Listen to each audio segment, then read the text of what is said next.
Bayangkan sungai-sungai di Jakarta yang dulu jadi nadi kehidupan, kini perlahan-lahan dikuasai satu spesies asing yang sulit dihentikan.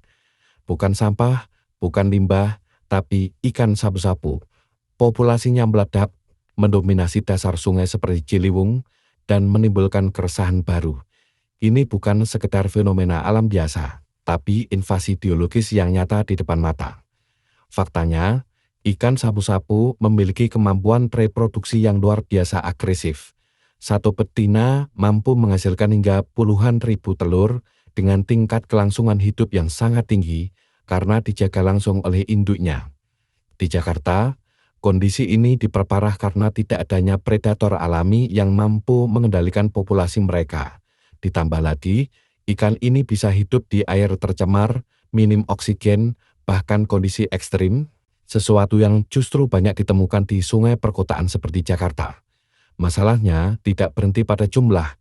Ikan sapu-sapu juga merusak ekosistem sungai secara fisik. Mereka menggali liang di tebing sungai untuk bertelur yang berpotensi mempercepat erosi dan merusak struktur bantaran. Selain itu, ikan-ikan ini bersaing dengan ikan lokal dalam mencari makan, membuat spesies asli semakin terdesak. Dalam jangka panjang, ini bisa menyebabkan ketidakseimbangan ekosistem. Sungai menjadi monokultur yang didominasi satu jenis ikan saja. Yang menjadi tantangan besar bagi Jakarta adalah pendekatan penanganan yang belum menyentuh akar masalah. Rencana penangkapan massal memang langkah cepat, tapi tidak cukup jika berdiri sendiri. Tanpa pengendalian sumber reproduksi dan pencegahan penyebaran, populasi akan kembali pulih dengan cepat. Ini seperti menguras air tanpa menutup keran, jadi upaya besar tapi hasilnya tidak bertahan lama. Solusi yang dibutuhkan Jakarta adalah pendekatan terpadu. Pertama, memperketat pengawasan perdagangan ikan hias agar tidak ada lagi pelepasan ke alam liar. Kedua, melakukan penangkapan yang lebih terarah, terutama pada ikan yang berukuran kecil sebelum sempat berkembang biak. Ketiga, memanfaatkan teknologi seperti environmental DNA untuk mendeteksi keberadaan ikan sejak dini. Dan keempat, mencoba kontrol biologis terbatas dengan predator lokal, meskipun efektivitasnya masih terbatas.